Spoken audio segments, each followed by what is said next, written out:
Strong leadership has always meant the ability to speak softly whilst holding a big stick. Not constant violence, not endless shouting, but just calm authority, backed by the unquestionable ability to act decisively when lines are crossed. We saw that principle demonstrated perfectly by the US in Venezuela recently. Diplomacy first, pressure second, and then force, swift and overwhelming only when necessary. Then just as quickly, a return to normality. And that's how order is maintained. Because whether people like it or not, the world operates much like a wolf pack. Without an alpha, there's confusion. Without hierarchy, there's chaos. And without consequences, there's decay. A true leader, though, doesn't rule through fear. They rule through credibility. Because leadership is service.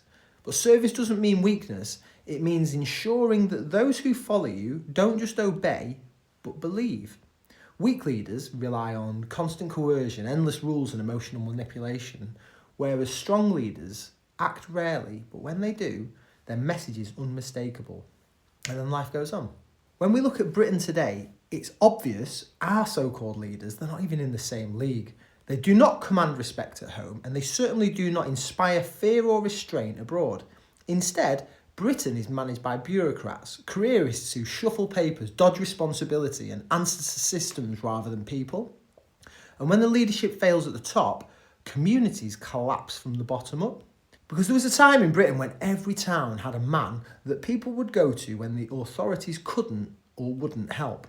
He was firm, fair, and took absolutely no nonsense. His authority, though, didn't come from a badge or title, but from reputation, strength and loyalty. If he became weak, corrupt or unjust, he was replaced. But these men, these strong men, they became the clan leaders. The clan leaders became the chiefs become the kings. Power flowed upwards from reality, not downward from bureaucracy. But somewhere along the way, the hard men were replaced, not by better leaders, but by weaker ones. People without physical courage, without moral certainty, without the ability to inspire loyalty. Instead, they mastered intrigue, procedure, and these dishonourable games. And now these people and their underlings, they call the shots. Strength is treated as dangerous. Authority is treated as oppression. And the very idea of hierarchy is mocked. Yet history has never changed its verdict. Strong men create good times create weak men, and weak men create bad times. I believe that the cycle's just completed, and we're now living in the bad times, and Britain is paying the price. The question now is not whether strong leaders will return, but when, and whether they will return organically from the people or be forced into existence